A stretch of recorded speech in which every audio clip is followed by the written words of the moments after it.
안녕하십니까 성도 여러분. 오늘은 제6과 넷째 날 5월 4일 수요일입니다. 말씀의 제목은 바벨의 연합군이라는 제목으로 함께 말씀을 나누겠습니다. 말씀 나누기 전에 기도하겠습니다. 하늘에 계신 아버지 하나님, 오늘 또 아브라함이 가나안에 들어와서 당한 세 번째 시험을 우리가 함께 나눕니다. 주님, 그러나 매번 주어진 그 시험마다 하나님께서 아브라함을 향하여 가지신 그 큰 뜻들을 이루기 위한 그 기초임을 우리가 다시 한번 우리 기억하게 하셔서 우리가 이 땅에 사는 동안 하나님께 주시는 그 어떠한 시험이라도 우리가 잘 깊이 숙고하여서 하나님께서 그 시험을 통하여 우리에게 주시고자 하는 그 뜻이 무엇인지를 깊이 깨닫는 시간 되게 도와주시옵소서. 주님, 오늘 말씀을 통하여 다시 한번 아브라함의 시험을 바라보며 오늘 우리에게 주어진 시험 또한 승리할 수 있는 귀한 말씀의 기초가 될 수 있도록 인도하시기를 예수님의 귀하신 이름으로 간절히 기도합니다. 아멘. 오늘 바벨의 연합군이라는 제목으로 함께 말씀을 나눕니다. 오늘 본문의 말씀은 창세기 14장 1절에서 17절까지 말씀입니다. 오늘 우리는 이 약속의 땅을 선물로 받은 이 아브라함, 바로 그 후에 일어난 이 전쟁이 무엇을 의미하는가 오늘 우리가 기억해야 할 것입니다.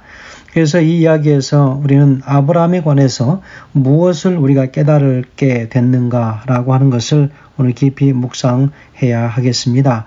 오늘 하루의 말씀을 통하여서 또 하루의 삶을 살아가는 우리 모든 우리 성도들에게 귀한 깨달음이 있게 되길 간절히 소원합니다.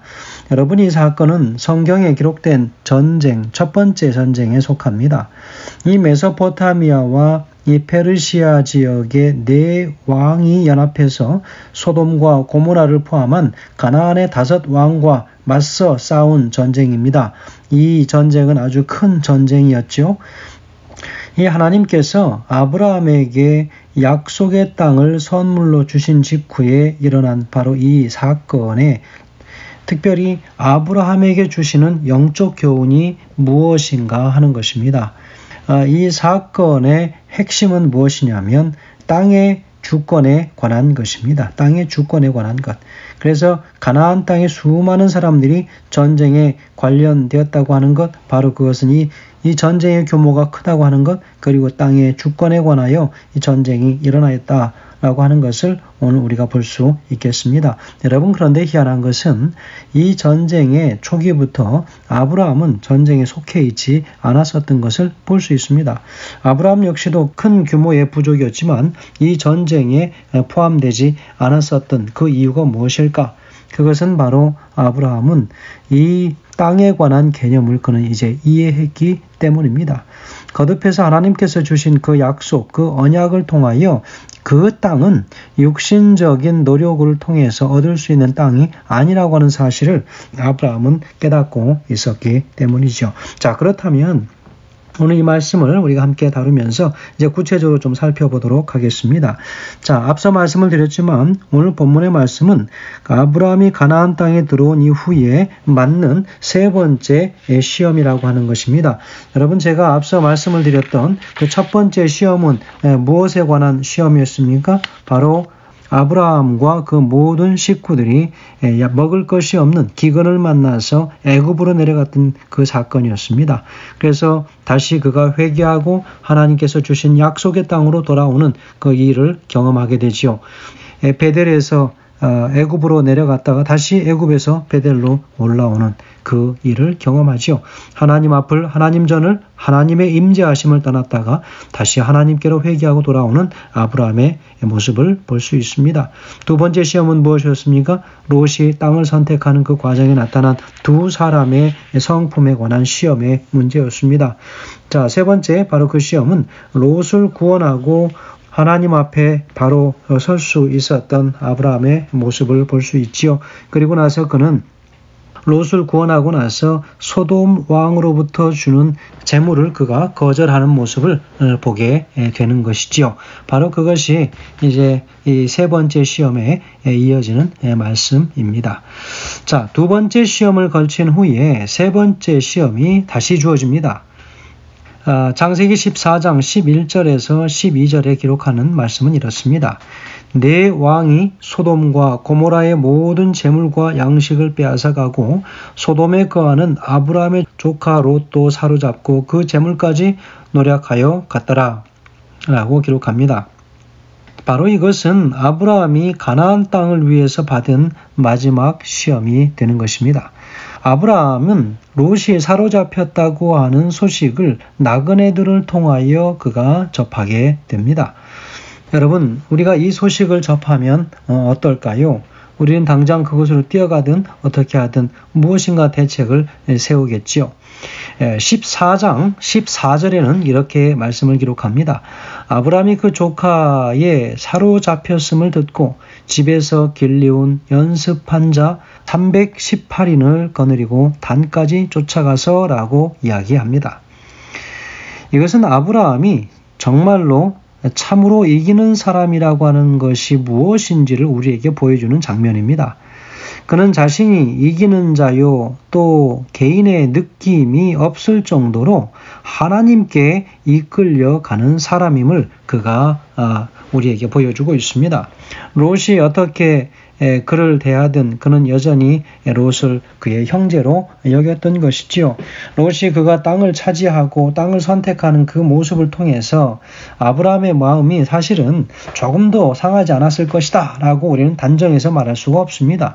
아브라함 역시도 사람이었기 때문에 서운함, 섭섭함은 있었을 것입니다. 지나치게 욕심적이고 자기중심적이고 이기적인 그 사람의 모습을 보면서 어떻게 그런 생각을 하지 않았었겠는가 라고 하는 것이지요.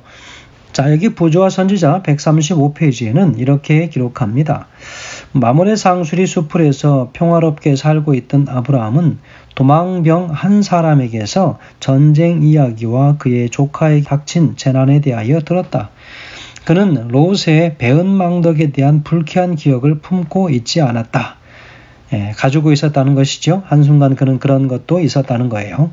롯에 대한 그의 사랑이 불일 듯 일어났으며 그는 조카를 구원하기로 결심하였다. 무엇보다도 먼저 하나님의 권고를 구하는 가운데 아브라함은 전쟁을 위하여 준비하였다라고 했습니다. 앞서 말씀드렸지만 아브라함은 이 전쟁에서 상당히 중립적인 위치에 자신을 두고 있었습니다. 아브라함에게 있어서 이 약속의 땅은 군대의 힘이나 정치적인 전략을 통해서 얻을 수 있는 땅이 아니라고 하는 것을 그는 알고 있었습니다. 다시 말하면 육체의 능력으로 얻을 수 있는 땅이 아니었기 때문이라는 것이죠. 그래서 아브라함의 그 왕국은 하나님의 선물이었다고 하는 것을 분명히 이해할 수 있습니다. 아브라함이 전쟁에 개입한 유일한 이유는 바로 전쟁 중에 사로잡힌 그의 조카를 위함이지요. 그 조카가 사로잡혔다고 하는 이야기를 듣고 불일 듯 그를 사랑하는, 구원하고자 하는 그를 사랑하는 마음이 생겼다라고 이야기하죠. 여러분, 비록 롯이 어떤 것도 이기지 못하는 사람일지라도 롯은 여전히 아브라함의 형제였습니다. 롯이라고 하는 사람은 메소포타미아에서 지극히 평범한 사람이었습니다. 하란에서도 평범한 사람이었습니다. 가나안 땅에서도 그는 그런 사람이었습니다. 심지어 그는 자신을 위하여 좋은 땅을 택하고 소돔으로 그는 향했지요. 롯은 정말 무법한 이 사람들의 음란한 행위로 인해서 고통을 하는 것 외에는 다른 장점이나 그가 정말 내놓을 수 있는 영적 간증거리는 전혀 없는 사람이었습니다. 그럴지라도 아브라함은 롯을 그의 형제로 여겼지요. 오직 헤브론의 교통의 위치에 서 있는 사람에게만 바로 이 전쟁은 바로 영적인 전쟁으로 보여지는 것이지요. 헤브론이라고 하는 이름의 뜻은 무엇입니까? 교통이라고 하는 뜻입니다. 하나님과의 깊은 교통의 위치에 있는 사람만이 사람의 눈에 보기에는 육신의 전쟁으로 볼 수 있지만 그러나 하나님의 사람은 그것 또한 영적 전쟁으로 볼 수 있었던 것이지요. 여러분, 전쟁에 능력이 있으려 하면, 전쟁을 이기려면 한 가지 반드시 필요한 것이 있는데 오늘 그것을 아브라함을 통해서 배웁니다. 무엇일까요? 그 속에 불평이 없는 것입니다. 형제가 우리에게 불의를 행하더라도 우리는 변함없이 그를 형제로 보고 그를 위해서 기도하고 즐거운 마음으로 그를 도와야 합니다. 이런 사람만이 영적 전쟁의 능력이 있는 사람이라고 말할 수 있겠지요. 아브라함은 바로 이런 위치에 서서 싸웠기 때문에 싸움에서 대적을 이길 수 있었습니다. 아브라함이 대적을 패배시키고 사로잡힌 롯을 대적의 손에서 다시 탈취할 때가 바로 그가 가장 교만하기 쉬울 때였습니다. 이때 그는 롯에게 이야기하지요. 내가 전부터 말했는데 너는 내 말을 잘 듣지 않았어 라고 그는 말할 수 있었지만 그렇게 하지 않았습니다. 그는 자기가 롯을 구원해서 다행이다 하며 얼굴을 의기양양한 모습으로 롯에게 보여주던 그런 사람도 아니었습니다. 아브라함이 포로의 모든 재물을 취하고 조카 롯과 그의 모든 재물 그리고 여자와 백성들을 모두 취한 후에 소돔 왕은 사회골짜기에서 그를 환대해 줍니다. 또 살렘왕 멜기세덱이 떡과 포도주로 그를 환영하는 것을 볼 수 있습니다. 창세기 14장 21절에도 보면 소돔 왕이 아브라함에게 이르되 사람은 내게 보내고 물품은 내가 취하라 라고 이야기하지 않습니까? 여러분, 그러나 오늘 우리가 연구 범위가 바로 17절까지이기 때문에 그 이상은 넘어가지 않도록 하겠습니다. 여러분, 오늘 우리는 이 아브라함이 롯을 대하는 그 마음에 있어서 결코 어떠한 유혹에 넘어가지 않았다는 것이지요. 여전히 그의 마음속에 있었던 그 서운함은 여전히 존재하지 않았고 여전히 깨끗한 심령으로 그 전쟁에 임하게 함으로 전쟁에서 승리하는 것을 보게 됩니다.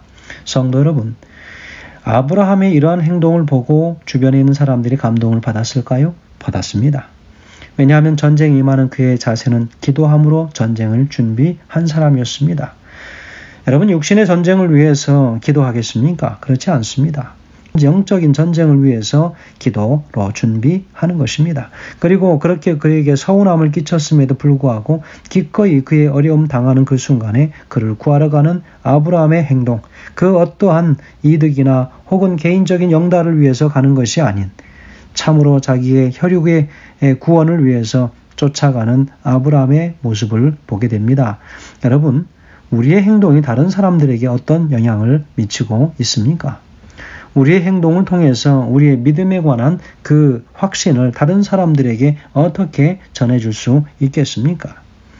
아브라함은 연합군 전체를 상대하지 않았습니다. 야간 시간에 보이지 않는 깜깜한 시간에 아주 빠른 속도로 진행했습니다. 오직 롯이 잡혀있는 진영만 공격했죠. 그렇게 롯을 구출하게 됩니다. 이것을 통해서 하나님의 신실한 사람 아브라함은 위대한 용기와 굳센 의지를 모든 사람들에게 보여줍니다. 의심의 여지 없이 그 지역에서 아브라함의 영향력은 증가해졌죠. 사람들은 그를 통해 그가 섬기는 하나님에 대해서 알게 되었다는 것입니다. 부조와 선지자 135페이지에서는 이렇게 기록합니다. 롯과 그의 가족은 모든 포로와 그들의 재물과 함께 회복되었고 막대한 전리품이 승리자의 수중에 들어왔다. 하나님의 돌보심 아래에 있는 아브라함에게 승리가 돌아간 것은 당연한 일이었다. 여호와를 경배하는 자인 아브라함은 나라를 위하여 위대한 봉사를 했을 뿐 아니라 자기 자신이 용감한 사람임을 증거하였다라고 기록하고 있습니다. 아브라함은 조카 롯에게 닥친 재난의 소식을 듣고 용감하게 그는 나아갔습니다. 그리고 조카를 구해냈습니다. 그 일을 통해서 하나님을 섬기는 사람들이 어떠해야 함을 만천하에 알리는 기회가 되었다는 것이지요. 성도 여러분, 우리가 살아가는 삶의 영역에서 참으로 미미한 것을 인하여 우리의 욕심을 채우기 원한다면 더 큰 것들을 잃어버릴 수 있다는 것입니다.